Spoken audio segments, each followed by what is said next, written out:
Here is Samson's take. Ghana today, a failing democracy. Today, Ghana, despite the strides it has made in democracy and good governance, is confronted with a new set of challenges. These challenges I only term new because they encompass a blend of historical issues dating back to pre-colonial times and contemporary challenges arising from evolving practices. However, one fundamental reality is evident. We have yet to fully harness the potential of democracy as a catalyst for sustainable development. There are still many questions that need answers. Why does 70% of our population still grapple with poverty? Why is our national debt burden soaring? Who owns our natural resources? Stop and think about it. Why does our food security hang in the balance due to events in faraway places like Russia and Ukraine? Now we may be adding Israel and Palestine. What has led to the precarious state of our healthcare and education systems?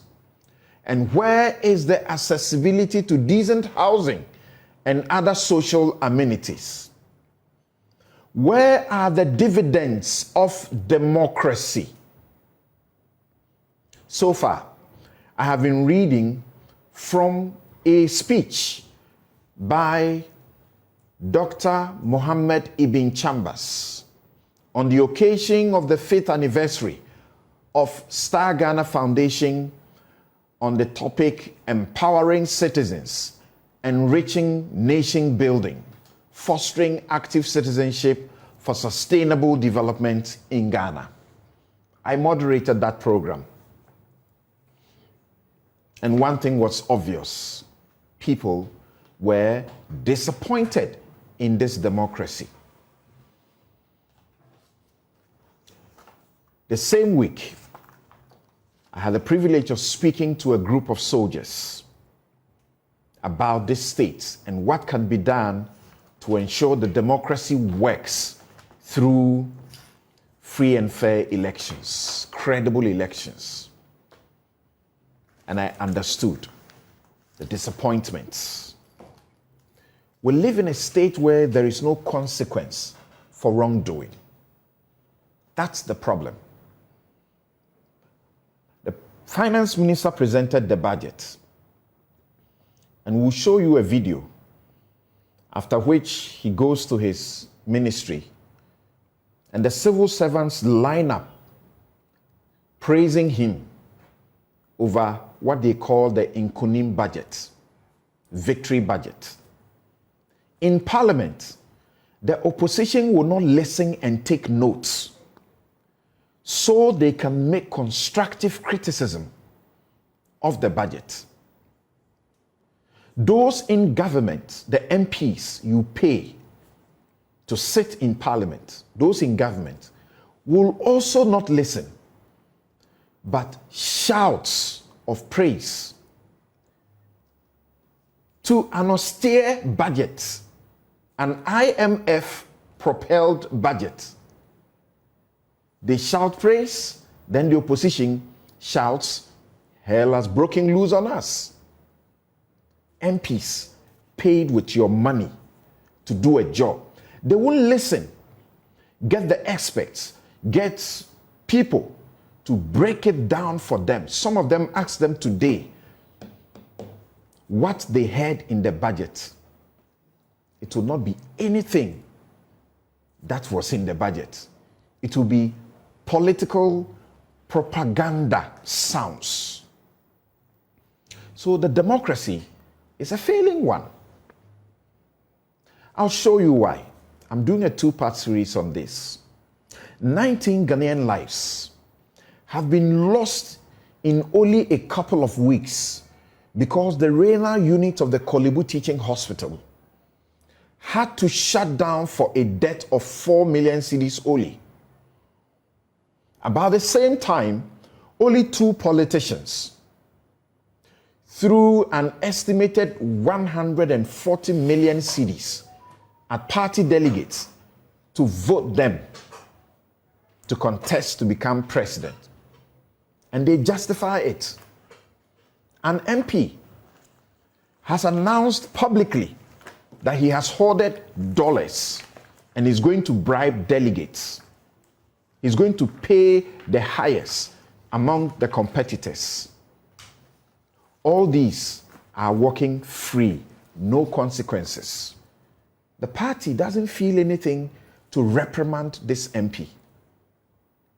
Officers of the central bank will be indicted in public commentaries as obviously complicit in making a corrupt business in doling out liquidity funds, public funds, to banks that did not deserve it, and they didn't follow the regulatory processes in monitoring, leading to a banking crisis that will cost the state more than 25 billion. Money we didn't have. Money the state does not have, and which will not bring the economy to its status or a good shape.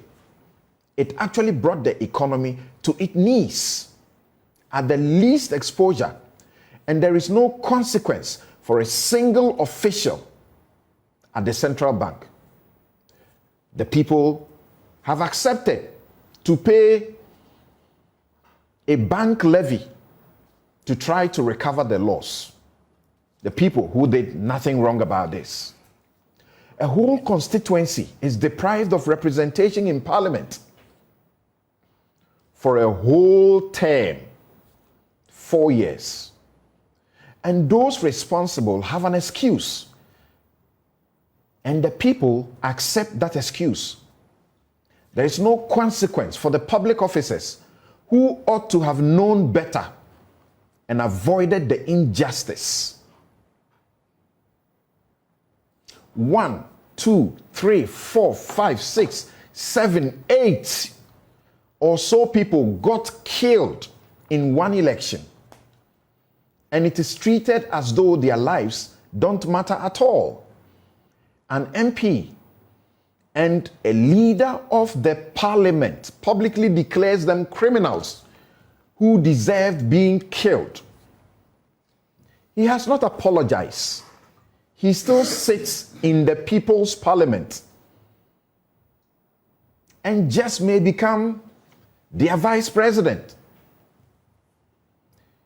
In this sham of a democracy, unarmed civilians in their hundreds are woken from sleep by the sounds of army helicopter.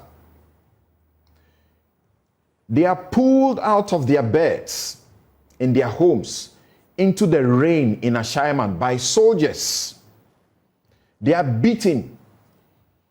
Injuries inflicted on them, we see it publicly. And they are made to lie in flooding mud in the rain. The army round up 184 of them and march them away in the name of intelligence about the unfortunate killing of a trooper. These are all later released as police, by proper intelligence, arrest some 6 suspects and put them before court for due process of law. Occupy Ghana, CDD, and a few others, including the Shraj, condemned the state-sponsored terrorism. They demand accountability and compensation for the victims. Your president does not blink. Your parliaments, the people's representatives, the soldiers go there, sit before them, There is no an official apology yet. And absolutely nothing has been done to these people. They cannot exact justice when the commander-in-chief refuses to act. Tell me what else is a failing democracy. How does a failing democracy look like? The president commissions a constitution review commission that travels every hamlet and produces a 1,000-page report from thousands of submissions from the people. Their work is valued at a whopping 6.3 million United States dollars. 6.3. But the report will not be implemented because leaders of one party, for parochial political reasons, the will of the people must fail because they are not leading the process. 11 years later, this party will begin the process afresh. But the people need crucial changes to their constitution, so they will embrace it. They fear it will fail again. But are the people from whom sovereignty, that's ultimate power in the state, spring, and which must be exercised by their leaders for their welfare, are they that powerless? Tell me what a failing democracy looks like.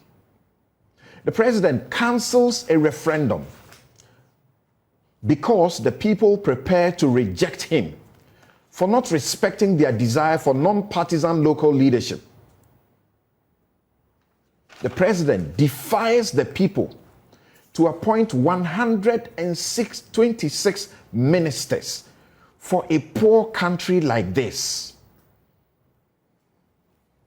Level-headed experts and even people within his own cabinet believe this country can be managed with less than 20 ministers.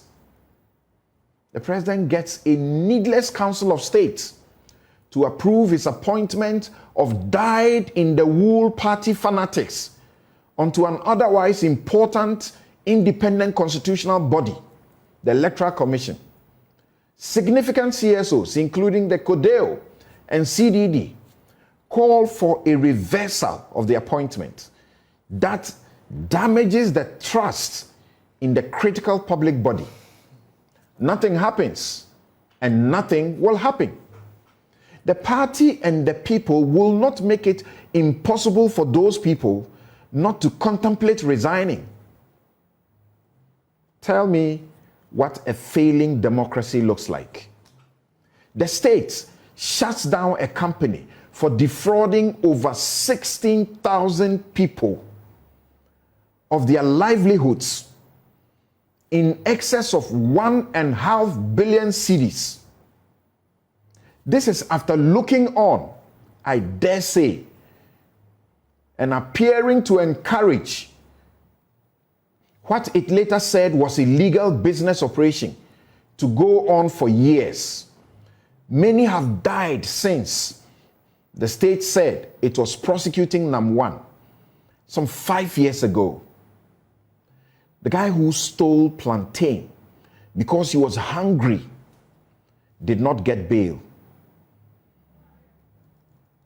The guys who flouted the COVID-19 regulations because they were hungry did not get bail. They were jailed. A host of the leadership went to a funeral of a man killed by COVID-19. Tell me how a failed democracy looks like if there's no consequence. I'll continue a part 2 of this. This is my take. It's a failing democracy that needs propping up.